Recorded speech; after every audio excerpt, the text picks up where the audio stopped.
Hey, this is Sky. Welcome to my YouTube channel. It's bright and early. Daily discipline, mind, body, and soul. This is how we get through Sunday. Let's get into our study group for warriors, my hardcore heads. I do have a couple new subscribers this week. This is how we get down every single Sunday. I study every single day. I take notes on what I study. I ponder, sit around and think like a philosopher on the stuff that I study. Sometimes the stuff I write down is amazing. Sometimes the stuff I write down is nonsense. Sometimes I'll embrace a philosophy for a few days and think, wow, this is really right on, and then realize on the fourth day, nope, it's bullshit, and get off that path. It's all about personal growth. Let's just get into it and see where we go with this. Problems are your purpose. You want a meaning and a purpose in life? Sit around and think about a problem and solve it. Every single day you wake up to solve a problem. People with meaning and purpose wake up every day to solve a problem.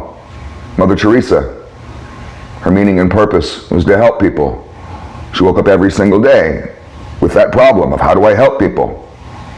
I have to solve this problem.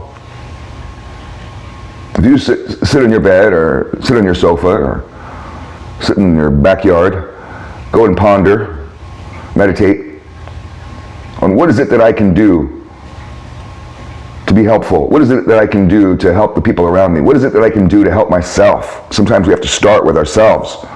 What are the problems in my life that I need to solve? Are there any fires that need to be put out? Any projects that need to be finished? There goes your meaning and your purpose. Right there, get busy. Start right now. Let's go to the next one. Here's a question that a lot of us have to ask ourselves. I asked myself this. Is it better to reign in hell than to serve in heaven? You know what that means?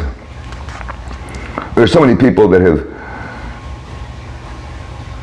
become self-destructive and given up on their own future, on their own salvation, on their own greatness, on any ideas of a personal utopia. I don't believe in a societal utopia, but you can create your house and your family and your little world as a utopia.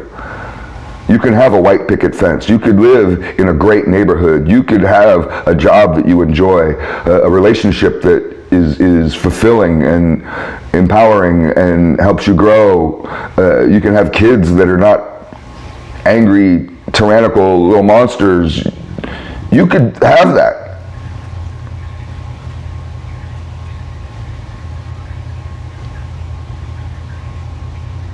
But a lot of people choose hell. I did for many years. I chose to be a king in hell rather than a servant to God. The devil will make you a king. All you have to do is be willing to do a lot of evil stuff, to reject anything good. A lot of young men feel like that it's a better option to be a king in hell than a slave to God. And I tried it.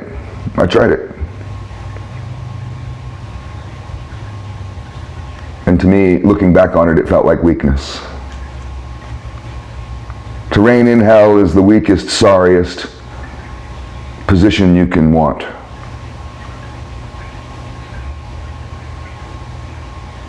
And I humbled up and realized I was no king. I was just a loser.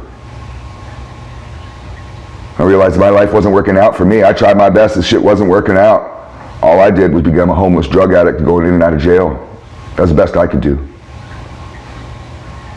That's the best I could do. Why do you live in the ghetto, Sky? It's the best I could do.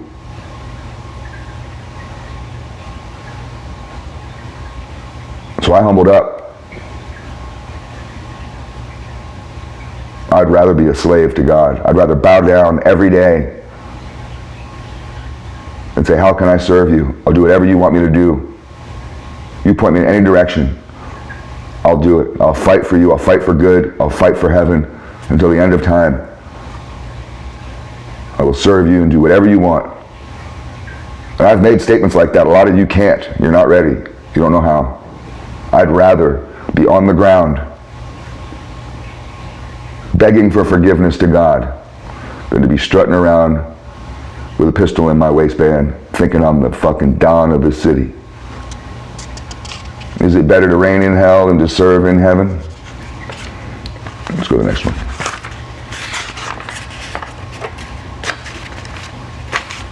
Here's some weird coincidences that I have noticed. Here's some evil institutions, some evil groups. You have groupthink, group theory, the educated. And these all start with the letter E, so isn't that interesting? That was unintentional when I wrote the list. Is that they have the educated. You know, they want to tell you how to live. They want to tell you what to think. The educated people think they fucking know everything. Smart people think that they're the best. Oh, they're so smart. They have it all fucking figured out. Let me tell you what God's about. Let me tell you what the environment is about. The educated people think they know fucking everything. I get so sick of fucking smart people. People who think they're fucking smart. Because half the time they're not. You put that motherfucker in the woods, I don't care how smart he is. Put Einstein in the woods, he's going to come to a guy like me and wonder how to survive. You're not so smart now, huh? Why don't you go do your fucking math on a tree? Is that going to help you eat tonight? Well, the educated people are driving us towards this fucking fantasy of utopia. Utopia is hell. And then we have entertainers.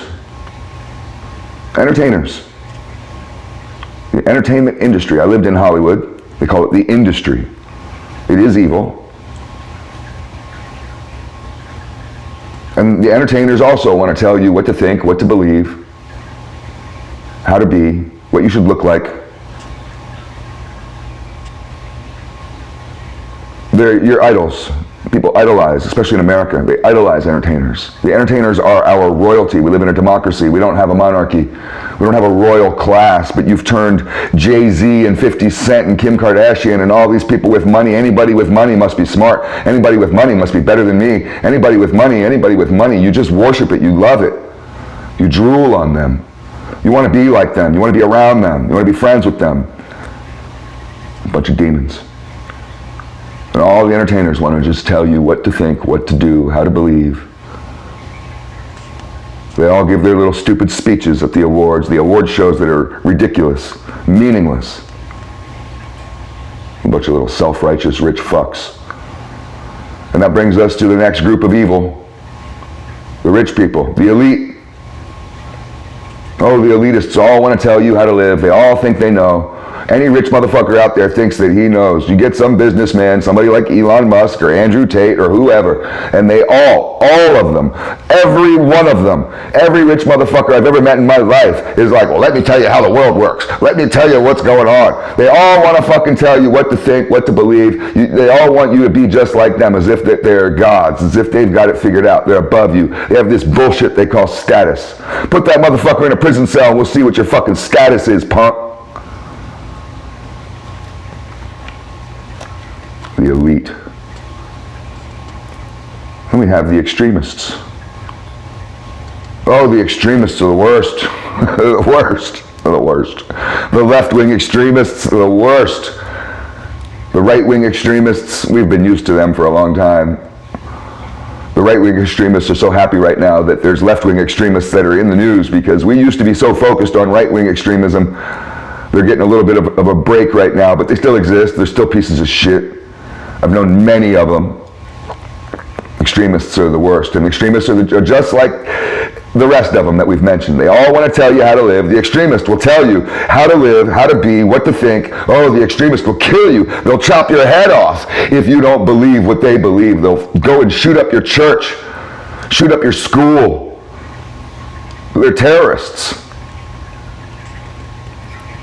So what's the message out of all of this? I think that the one thing we could probably learn at the very basic is that from this list, the educated, the entertainers, the elite, and the extremists is that you watch out for any group that starts with the letter E.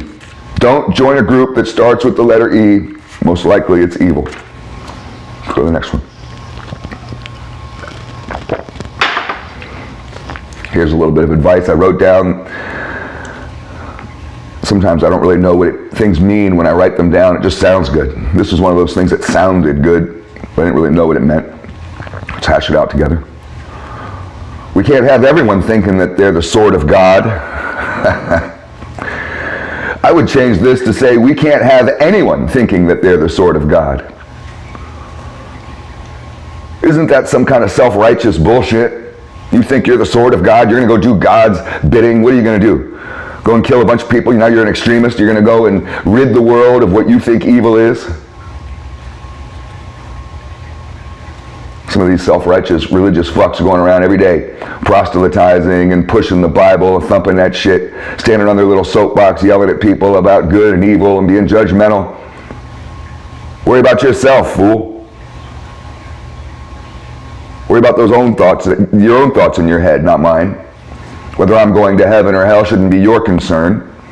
But you have a lot of people there, these little Christian warriors. This is one of the reasons why I turned on Alex Jones so many years ago. I used to like Alex Jones. I thought he had a good little gimmick going. And I recognized right away, 20 years ago or so, when I first got turned on to him, that this was an act he was doing. It's a gimmick. He admitted that in court. For many of you think that that's his real persona or that he really believes that stuff. You're absolutely wrong. I'm telling you that this is an act that he does. It's a persona, and he's admitted to this in court under oath. But that didn't stop me from listening to him. I don't care if this is just done for content and he's just spewing conspiracies that he researches in order to get likes and to build a career. He doesn't want to go get a job at a 7-Eleven or a gas station or whatever he has skills in. No, he's doing this. And in order to have a conspiracy show, you have to come up with conspiracies. But somewhere down the line, Alex Jones turned into this Christian warrior. And a lot of people followed suit. It was like this societal thing amongst conservatives. Conservative Christians all decided they're going to pick up this sword and become like super judgmental, super duper Christians. They're little super Christian heroes. They got little capes on with their sword of God and their little Christian cape, going around slaying evil. Fuck every one of you, man. I'm sick of you people. I really am. These are the types of people that judge you that you're reading the book the wrong way. You know, Russell Brand just became a Christian, a Catholic, or I don't know what denomination. I should do a whole video about denominations. They're bullshit. You follow the Bible. There's no denominations in the Bible. Show me the chapter. Show me the chapter where it says to be a Catholic or a Methodist. Put it down below. I fucking dare you. There is no denominations in the Bible. We'll talk about that some other time. But you get Russell Brand, who just became religious, and I support him for that. I think that's a great choice that he made. I'm happy for him. But there's hundreds of videos of these little self-righteous Christian conservative fuckheads who are bashing him that Russell Brand isn't the right kind of Christian. He's not a real Christian. They're doing this to Jordan Peterson too. There's all these little Christian fucks that are going around saying Jordan Peterson didn't get the Bible right, that he's not really a Christian. And he had this whole, Jordan Peterson, if you didn't know, has a whole biblical series, which is really amazing. It's really interesting. But it just goes back to this statement. We can't have everyone thinking that they are the sword of God. Just worry about yourself, man. Worry about your own salvation. Stop worrying about other people's shit. Put that sword down and go meditate. We got any time to do any more? We'll do one more. We end it on some philosophy. I was questioning this. Can scientists have beliefs? Now, on the first hand, when you think about a question like that, can a scientist have a belief? You think, well, yeah, everybody has beliefs. But what are beliefs? Do you believe in science, or is science empirical? Well, I mean, it's both. Because you can believe in science, and you can do an experiment, and it'll repeat itself every time. But then there are things within science that you have to just take on a faith-based kind of knowledge. For example, there's theories, and theories aren't proven. They're just theories, like the Big Bang Theory is just a theory. The evolution is just a theory. There's all kinds of theories. And the Big Bang Theory is a good example because the James Webb Telescope is now debunking it. And we've all, for decades, for a long time, had this belief that the entire universe started from nothing, from this single point. We call it the Big Bang. And you ask yourself, is science always rational? And sometimes it's not. When you look into superpositioning, trying to find the location of an electron, thinking about Schrodinger's box, or Schrodinger's cat, a stupid thought experiment. But when you get into superpositioning, into some physics, you realize that science isn't rational at all. There's stuff that just doesn't really have much logic to it. It's irrational, but yet it's true. So, if you can believe in theories and create science from those theories, if belief and science can coexist, then why not science and religion? Why can't science and religion coexist? Why do scientists believe in theories that get debunked, theories that are just made up by man, but reject religion as nonsense, as stupid, as silly, as fantasy?